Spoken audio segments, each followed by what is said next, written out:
মানুষ প্রবাসে কেন যায়? কিছু টাকার জন্য। কিন্তু কেন? নিজের পরিবার ছেড়ে, নিজের আত্মীয় স্বজন ছেড়ে মানুষ প্রবাসে চলে যায় শুধু কিছু টাকার জন্য।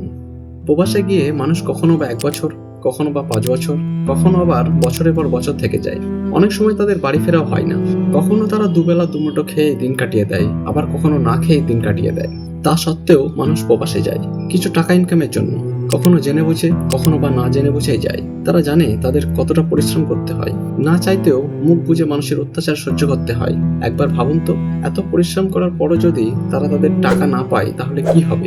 অনেকেই ভাবে প্রবাসে গেলেই মানুষ অনেক টাকা উপার্জন করবে, কিন্তু রিয়ালিটি অন্যরকম। যারা যায় তারাই বোঝে যে কতটা পরিশ্রম করতে হয়, কত কিছু তাদের সহ্য করতে হয়। না চাইলেও তাদের কাজ করতে হয় শুধু কিছু টাকার জন্য, ফ্যামিলিকে সুখে রাখার জন্য। তাদের কঠোর পরিশ্রম করতে হয়। প্রবাসে গেলেই তারা হয় পরিস্থিতির শিকার।